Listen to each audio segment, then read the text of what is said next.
Imagine a little girl, just 3 years old, clutching her mother's hand, her eyes wide with pain and confusion. Her fingers are swollen, her skin blistered.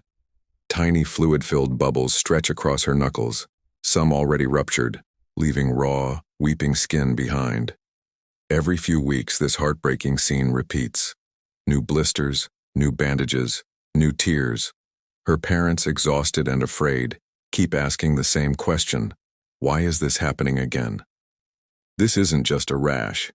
It's a case of recurrent vesiculobullous lesions, a chronic, frustrating, and painful condition where the skin forms blisters over and over. For some, it's temporary, but for others, especially children, it can be a sign of something much more serious. One of the most common culprits in young children is chronic bullous disease of childhood, CBDC, a rare autoimmune disorder where the body's own immune system turns against the skin. Sounds scary, doesn't it? But with the right treatment, it doesn't have to be. CBDC is known for its dramatic appearance, ring-like clusters of blisters with a string of pearls formation. They can erupt around the mouth, the lower abdomen, the groin, or, like in this little girl's case, even on the fingers and toes. They itch, they burn, they can get infected, and worst of all, they keep coming back. So what's happening beneath the surface? The body produces IgA autoantibodies, which mistakenly attack proteins that hold the layers of the skin together. These attacks cause the layers to split, forming blisters filled with fluid. Diagnosing it early is crucial, and that's done through a skin biopsy with direct immunofluorescence, a special test that makes the antibodies glow under a microscope. Now here's where modern medicine steps in and gives hope. The first-line treatment is dapsone. It's not just an antibiotic. It's a powerful anti-inflammatory agent that specifically calms the autoimmune attack. Dosage: dapsone is given at 1 to 2 milligrams per kilogram body weight per day, usually as a single daily dose. For a 15-kilo child, that's around 15 to 30 milligrams per day. But hold on. Before starting dapsone, one essential step: G6PD testing.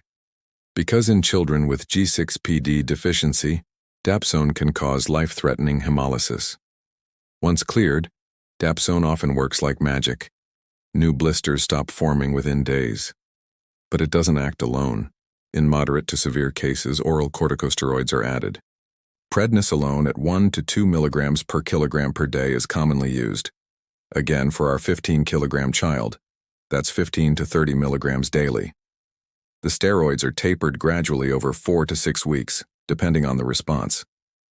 For limited or localized blistering, topical corticosteroids like mometasone or clobetasol can be applied twice daily to affected areas. This reduces inflammation right at the skin's surface.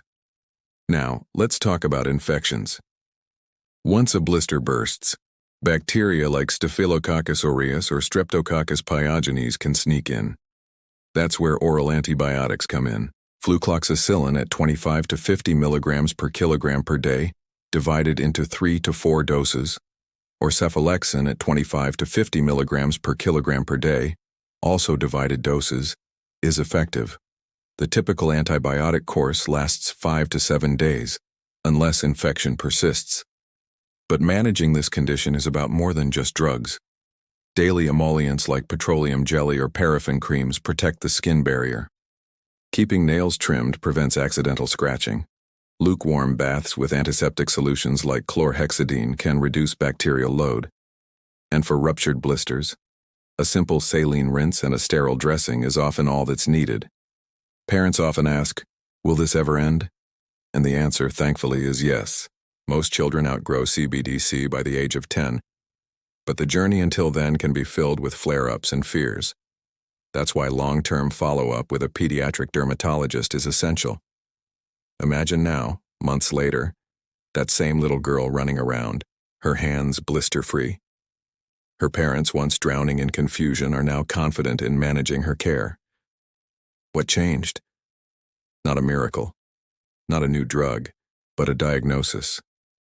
And a doctor who knew what to look for. So the next time you see a child with strange, persistent blisters, don't dismiss it. Don't just call it an allergy or an insect bite, because in some cases, those little bubbles of fluid hold a much deeper story, and with the right knowledge, you could be the one who rewrites the ending.